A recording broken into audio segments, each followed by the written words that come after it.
Addie Bear and I are in we're in the car, the office, the coffice, and we are Addie's playing. What's that game called, Addie?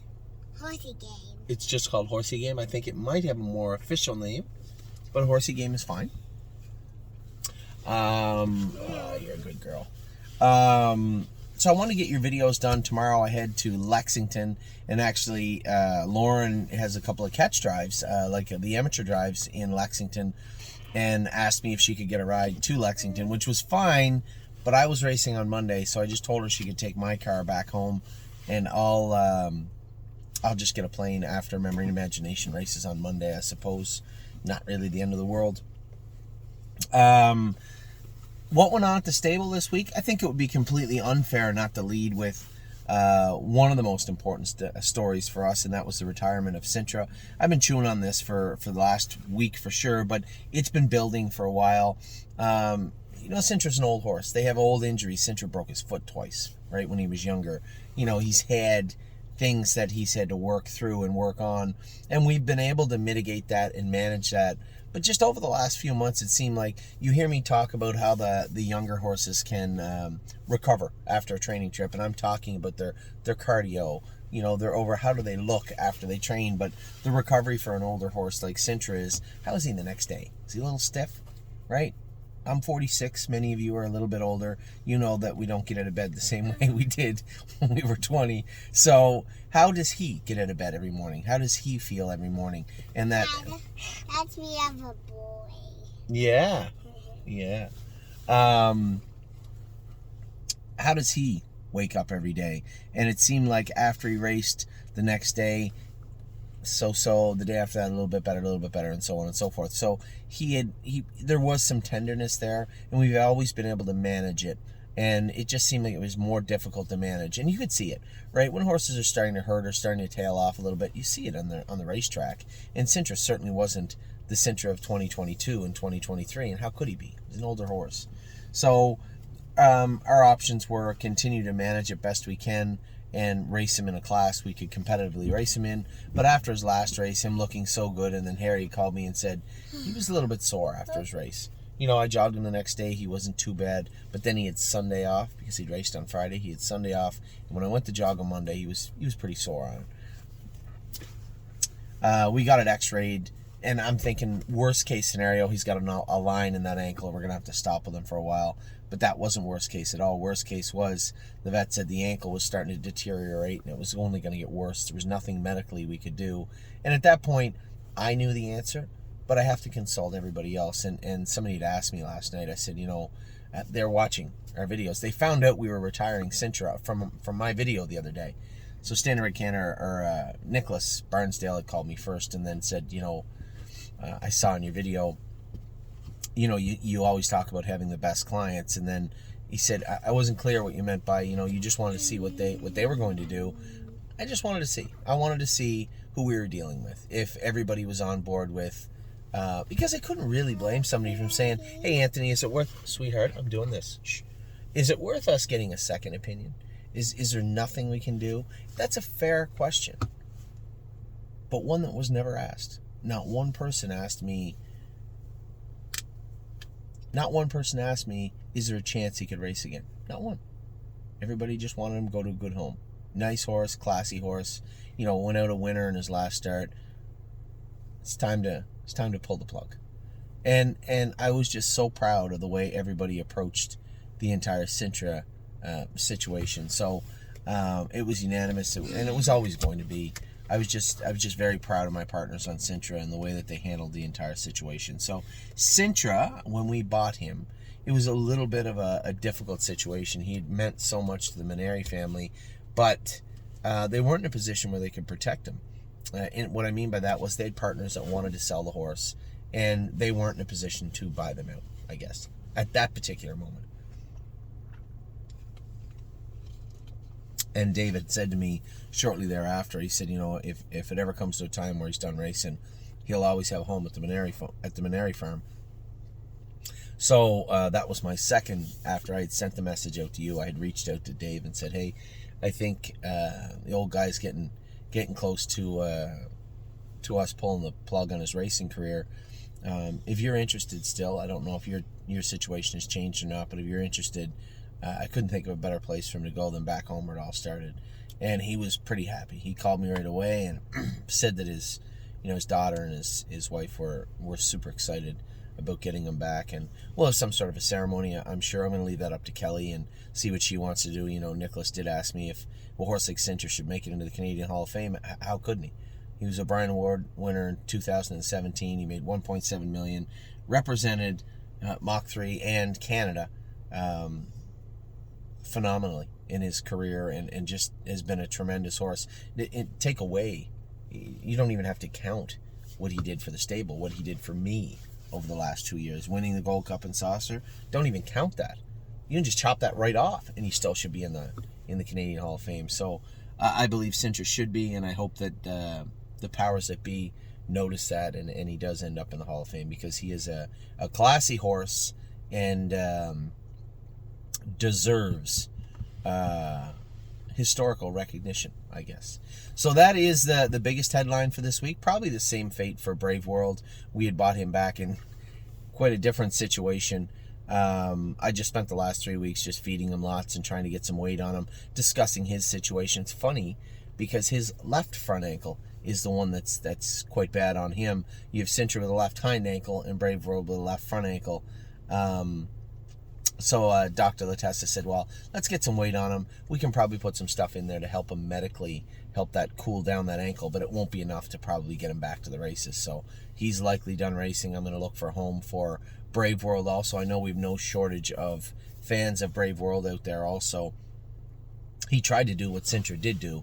We did race him down in Charlottetown in the Gold Cup, and man, he's just been a great horse for us too, and more than happy. I'm not going to dwell on how we got him back. Many of you know the storyline in regards and in respect to Brave World, and where he was and how he ended up back here, and happy to have him back and happy to get a home for him too. It's not easy just to write blank checks for horses won't ever make the track again, but it's not even the responsibility of the industry, which it is, I guess, but it's just doing what's right. And you can't always do what's right. I mean, I'm sure there's horses that slip through the cracks all the time that were associated and affiliated. Addie, I'm doing videos. I don't need to hear about your car on fire. Why'd you get to the race car game? Thought we were playing the horsey race game. No? Okay. But just doing the right thing it can't always be done, but when it can, it should be. And we do the best we can. I'm far from perfect. But I do have a soul, and I believe I do anyway. And when it comes to Brave World and most definitely also Cintra, pretty easy situation to get into and get out of in that regard.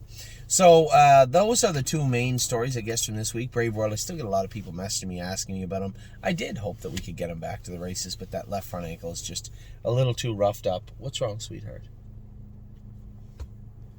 Okay, but I don't know what you want. I want that. You want YouTube, I see. Okay, there. What show do you want?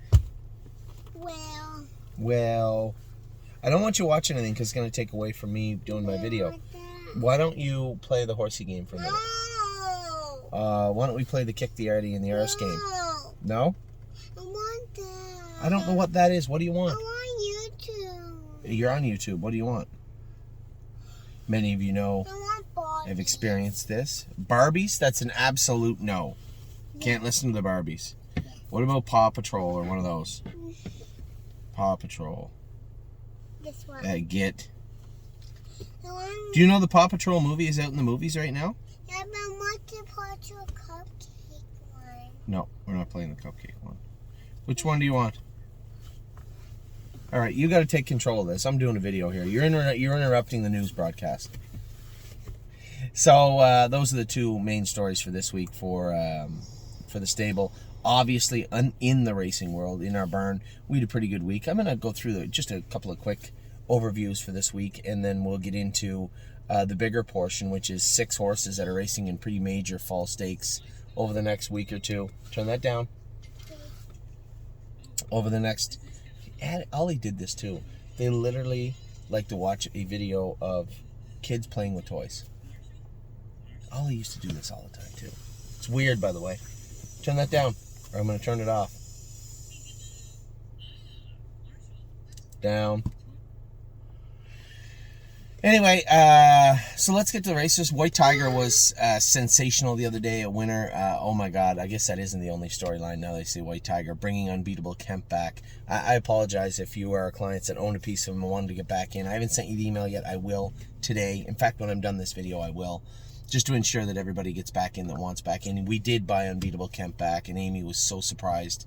She was going to the barn the other day in Ontario, and walked in the barn. Jason said her eyes just lit up. She saw cake there. So turn it down, or I'm going to turn it off and throw it out the window. So White Tiger raced great, and Unbeatable Kemp is back in. What do you want, sweetheart? I need help to turn it down. Turning it down? Well, you can use the down buttons here. Look. There, it's turned down. So White Tiger and Unbeatable Kemp are big storylines in two different ways. White Tiger was fantastic on the track, and Unbeatable Kemp has joined the stable again. We all know his issues. His knees bother him. You know, he has minor issues, but I thought that Dominic did a great job mitigating and managing and putting together what I would say a hybrid training schedule was for that horse in between races. And I want to believe that we can go back, to you are driving me crazy, little girl. I don't want it down. Too bad. I'm doing my video.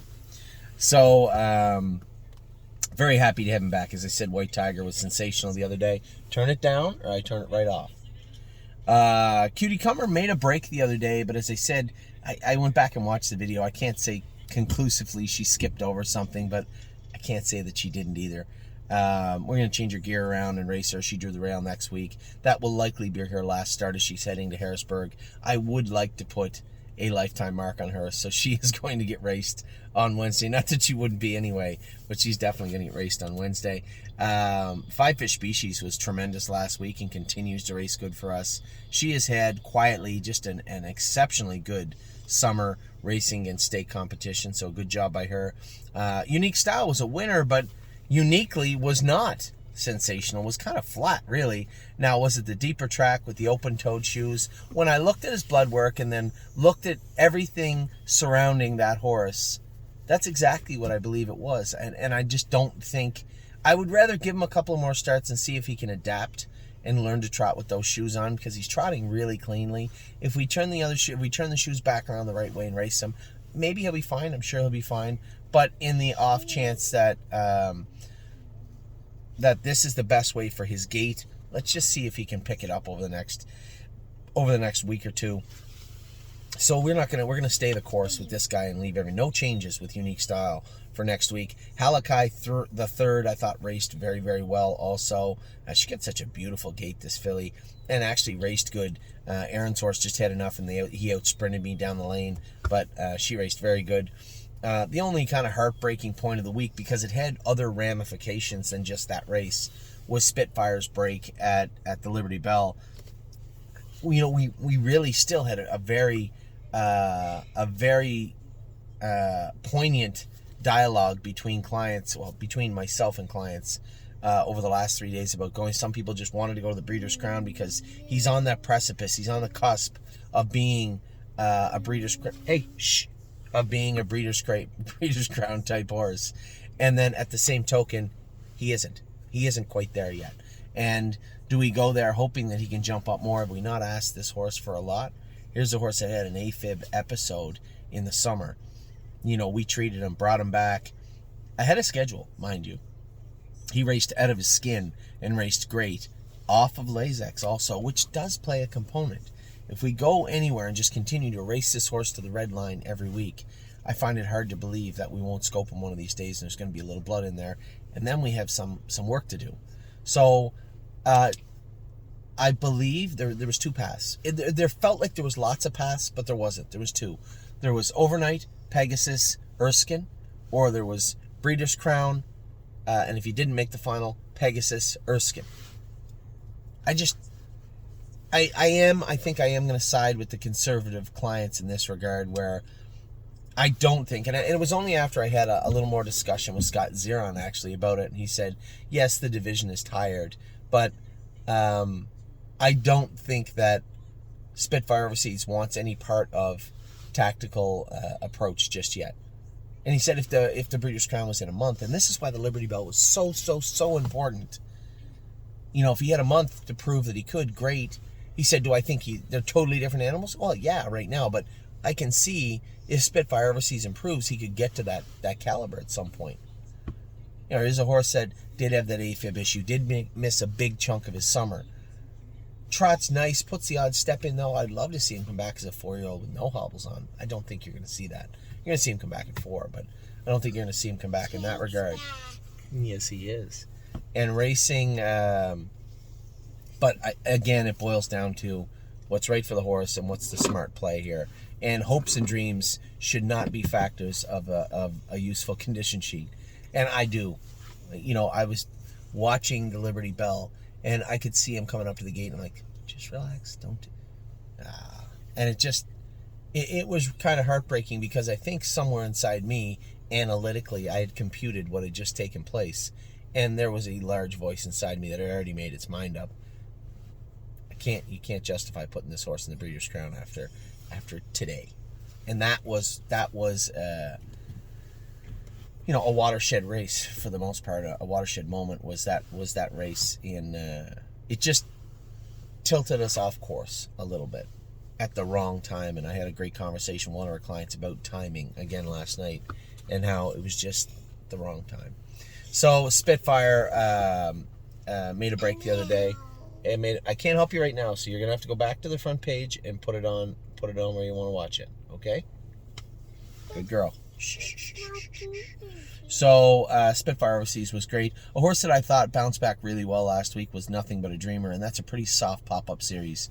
It looks like he's going to be 1-9 in the final, and that will be a springboard into the Harvest Series, which could be a very interesting proposition for Nothing But a Dreamer. He does have the speed. Now, if he just comes to life and, you know, puts a little Rocky into his game, I think he'll come back around to the horse, at least a shadow of the horse we want him to be. This is Nothing But a Dreamer of fall 2022.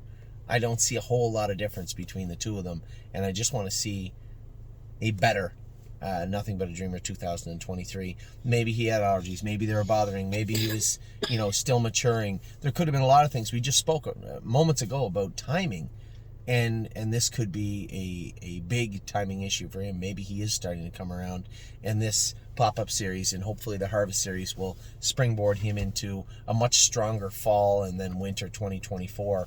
And we'll see.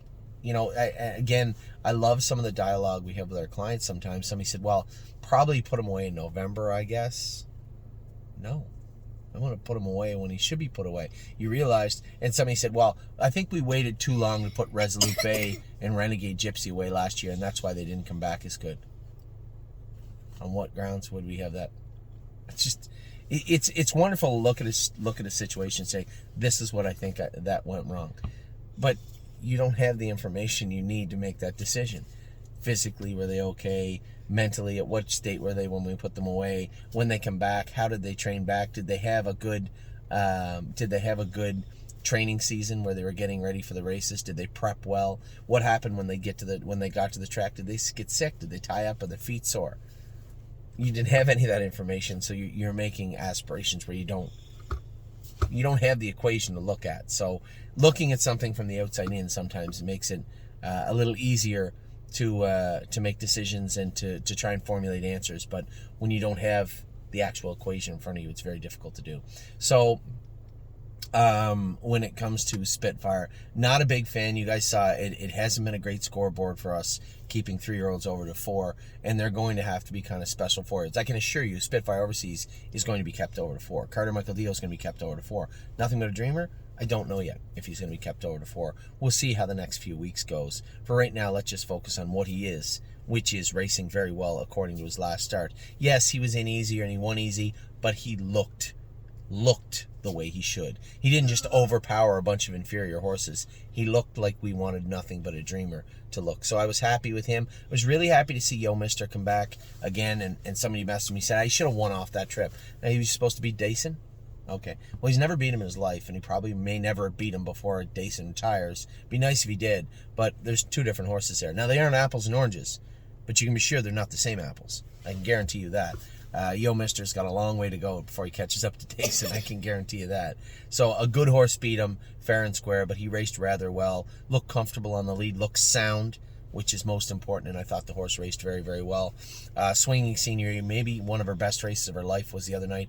Off 3 weeks with one or two training trips, and then to come first over into the last turn, and a closing neck defeat in 54-1 last quarter and 27 apiece. I believe probably the fastest last quarter of her life, and truthfully, all things considered, maybe one of the best miles of her life. She went a great mile for Tyler this year in one race, and Brett also in one race, but I think that was one of her best races also. I was really happy with her. Smoking Hot Irish Girl is just below. She's racing below where she's able to right now, and although she didn't get off the car good and was suspect the first 3/8 that we were going to get in trouble, when you put her in a position just to relax and pounce on them down the lane, she looked very professional. And then Kings County, a lot of people asking me what's going on with King. Kings County is actually up here tonight. I'm going to have Dr. Latessa look at him tomorrow. Stacy thought he was just on a line and a little bit off up front. As I said, he's an older horse with prior injuries, and I don't want to aggravate any of them. So bring him up here so we can look at it, have your vet talk to Dr. Latessa. We can conclusively say it could be this, it could be that. Everything he has is easily treatable, I'm sure. I just don't want to make a wrong step here. And furthermore, if Dr. Latessa doesn't know, your vet's not certain, we have a horse going, the Rose Run AJ is going to be castrated. He's going to be castrated at Keith Brown's clinic, the Brown Clinic in Pennsylvania. And we can send him down there for not just a second, but a third opinion, just to make sure we get this right. We're heading into the fall and winter season, and I want to make sure that Kings County is on game, because he did not have a great 2023. A lot went into him not having a great 2023, but I'd be remiss if I didn't point out that he had a spectacular 2022, and certainly owes no one watching this video a penny. So, really, really happy with the way things went this week. As I said, all the sparks will be flying at the end of the week. No, not at the end of the week. Starting tomorrow, Sunday, we have Arson. I think he's actually picked for second tomorrow in a short field in the first elimination. The only elimination in the final in 2 weeks, in the elimination of the Kentucky Sires at Corbin. They have a 2-year-old pop-up series the week after, so we'll see how he does tomorrow. It's not like we have to keep him super tight for the final. The horse has had a great summer, but we'll decide what we're going to do in regards and respect to that pop-up race for 2-year-olds next week.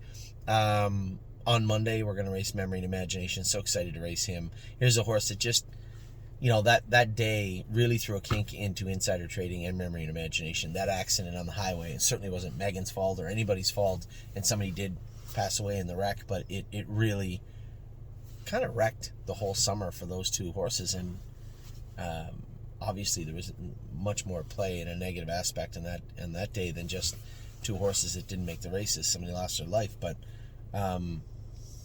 it's funny how we just talked about it again, timing. So I guess the theme of today's video is timing, whether it be horses peaking at the right time, being in the right place at the right time, or in as it goes to the filly and the colt, insider trading and Memory and Imagination being in the wrong place at the wrong time. And I'd love to see how this colt bounces back. He did great in the final. He did everything he could in the bluegrass racing against Carl. But now we are in a little lighter company. Short field, I think he's 6-5 on Monday. So hopefully all systems go for him. And again, those are two great races as the week goes on. Now, I had Spitfire on this list because I didn't know, when I was making this list, I didn't know. He's probably going to race at the Meadows this week. I'll tell you what. In the spirit of timing, because he can't race, he's not eligible to the first race. In the spirit of timing, we are going to enter him in an overnight at the Meadows. If he does not get in that overnight, you like the Meadows, eh, baby? Yeah. Maybe next week you can come to the Meadows with me, all right? Scratch my back. Yeah, I can scratch your back. If he doesn't get in this week at the Meadows, there will be another discussion about where we can and can't race him. So we'll see if he gets in his class. I hope he does, because from where I sit, it should be overnight. I know it was just on too long. I'll turn it back on in a second. It will be overnight, Pegasus, Erskine. That is the way that this is going to line up for Spitfire from this standpoint. That's what we've decided. We'll see if that changes this week. Swinging Senorita, she's going to race 3 times. The weekend before Harrisburg starts is her last start in Indiana. Now, a big update here. We're actually going to send her to Ron Burke. The reason being, she doesn't ship well. I was originally going to race her with Eric out of the Red Mile with the other horses, but she's just a bad shipper. And the fact that she raced so good yesterday, I think a component of that was that she was at Tim's barn, just walked down to the paddock, right? That's why she raced good at Northfield when she's here. It's not that she raced bad anywhere, but she doesn't enjoy being shipped. And if you got a trailer full of horses with her on it, she's really active the whole time. She gets off the truck. The one time she got up, she was scraped up in her hip. Another time she was lathered up a little bit. It's a problem. So having her at Hoosier Park in Ron's barn might be the best thing for her. I guess just a quick side note, a little disappointed with the way the 2-year-olds ended off their year in Indiana. Mel Gibbs-Swan was just tired. He didn't want to play anymore, and I don't blame him. It's been a long summer for him. So we'll give him lots of time in the grass and bring him back. We're going to send him actually out to Illinois to rest, because he was in Indiana anyway. Jim Eaton is racing in Indiana tonight. Is going to pick up Mel Gibbs-Swan and Mounts for All and turn them out at the farm, as he calls it, the Fat Farm, which is good, because that's how I want them to come back in. Those two especially. They'll get a solid 8 weeks off. So we're looking at somewhere around Christmas to bring those guys back in. So Swinging Senorita will move in there. Spitfire was an option, but with everything swirling around, I just decided that for now, that's not something that needs decided today, because he likely is not going to race next Saturday in the Breeders' Crown elimination. And then, of course, we had Tactical Mounds, who's going to race there. Megan is going to go. There was no easy way to do it. When it came to Tactical Mounds, I felt that it was unfair. If Megan could take the filly down there, it would be unfair not to. So I had asked Megan if she wanted to go with Tactical Mounds down to. She will stay in the Kentucky area and race out of Eric's barn. I got to ask Eric if he can get a stall. I'm sure it won't be a problem. But we'll race Tactical Mounds out of Kentucky in Indiana also on Thursday. Scott will drive Tactical Mounds. I will drive Swinging Senorita. And then, obviously, on the same night, one of the most important stories in the entire year. Mounds doesn't get talked about enough. She made over. She's going to bump up against $250,000. She'd have to have a horrible fall not to break $250,000 for the year. And then Pickpocket, he could be right up there with her if he has a great finish to the year too. He's going to race in the Breeders' Crown elimination on Thursday night. So Thursday I'll be in Indiana, but I didn't read into it enough and didn't realize I don't need to be there Friday or Saturday. So I'll likely come back Friday to race at the Meadows Friday afternoon. It's a Friday afternoon card next week. And then Saturday here. Now, I don't have to be back in Corbin also. They skip a week. Now, there is the chance that we could race Arson and we could race Memory and Imagination in those pop-up series, but it's certainly not a necessity. We'll see how that plays out over the next week. I guess we'll see how they race in their eliminations, would be the easiest way to put it. So there, I really thought this was going to be a short video. I somehow turned it into 29 minutes. So Addie Bear and I, how you doing? Good. Addie Bear and I just got the opening done. I'm going to run through the other videos pretty quick. It's a pretty slow week. The babies are on tap. We just broke them, got them all going. Everybody is going well. Yeah. Today I want Kemp here. I told Ava that Kemp is here. Yeah. No, can tell everyone on your video. Everybody already told them that Kemp is back. What do you think of Kemp being back? Yeah. Yep. That's all I got was yep. Are you excited? Yeah. Yep. So that's your videos for this week. I'm going to run through I'm not going to do a yearling video yet because they're all being broke. What am I going to tell you? They kicked. They didn't kick. They acted up. They didn't act up. They got to the track. They did their work, and that's that. So we'll see how that plays out over the next few weeks. What I would like to do is get a little video of all the babies for you guys to see them as we head into Harrisburg, because as it usually happens at Harrisburg, we blow our brains out at Lexington, which we did financially, but it's just in a very, very good way. We're probably quiet for the Indiana sale. I might stay overnight in Indiana Thursday, get up, maybe wander around the sale for a couple hours, see what takes place, and then leave. But I will tell everyone right now, last year I ended up owning a chunk of Mel Gibbs Swan and Mounds for All. If people aren't that interested in Indiana, I get it. I have my own my own concerns because I don't get to go there enough. But at the same token, we had a pretty good year with Mel, and I think that Mounds for All learned a lot, and hopefully he forgets the bad things and remembers the good things. Clearly showed that he's enough speed. It's a good program, but is it for us? I don't know. And the only way I'm going to be putting my hand up in Indiana at all is if we have people that want to get involved. I had one gentleman, Tony, had messaged me today, say that he might want to. I would like to maybe buy one horse for $10,000 to $20,000, but I'd have to find the right horse, the right value, be there, buy the horse. Timing, right? Timing. And then London is next week. We've already bought 3 Ontario breds. We're probably going to look to pick up another 1 or 2, maybe 3 for that. And then it's off to Harrisburg. Do we get some there? I don't know. There's lots of Ontario breds for sale there also. But Harrisburg's its own beast, right? Harrisburg is, okay, we're all broke from buying babies. What are we going to do now? We end up going to Harrisburg and spending some money. So if I think the entire Lexington, and I apologize again for the chaos that ensued afterwards, and Wendy was so mad at me. I'd screwed up one of the buckets, the percentages, and then when Eric was undoing everything, he left a door open and people were buying shares. They had to be clawed back and given to the right people. It was a bit of a mess. It was a bit of a mess, and I apologize. I think we need to go back to the yearling hub that we had last year.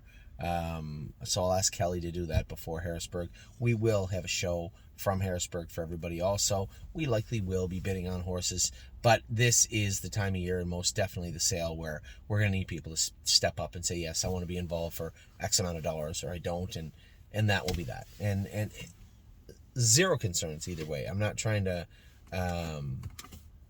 I'm not trying to tell people, put money up or I'm not going. I'm going to go. But it will be completely driven on she just fell asleep. She's a weirdo. Anyway, I guess I am going to do the rest of my videos now. I will talk to you guys very soon. Talk to you all throughout the week. It has been a good week. It has been a great year. Looking to get everybody, obviously the 6 I'm looking at, Senorita, Mounds, Spitfire, Arson, Memory, and Pickpocket. Our last fireworks of the season, of the stake season, will be right there. So hopefully a great week from them. We're having a good run. We continue to get some of our horses back in Ontario. We have some of our bigger guns coming back now. We have some other horses that we have our eye on that we're looking to potentially purchase. So again, like last year and like Harrisburg, we will have some race horses we're going to be looking at in Harrisburg, a number of yearlings, but we want to do some work as we head into the fall. It's been a great year. It's hopefully, well, I can tell you right now, 2024, we're already off to a flying start with the babies you've allowed us to buy. Very happy with the way our lineup looks. It looks top-notch. And again, without even going to Harrisburg yet, again, it looks like a step forward for us. So, fingers crossed. So with that, I'll let you go. I'll talk to you all very, very soon throughout the week. Fingers crossed for everybody tonight. 5 on the go tonight. Good luck if you're on the track. I will talk to you all soon.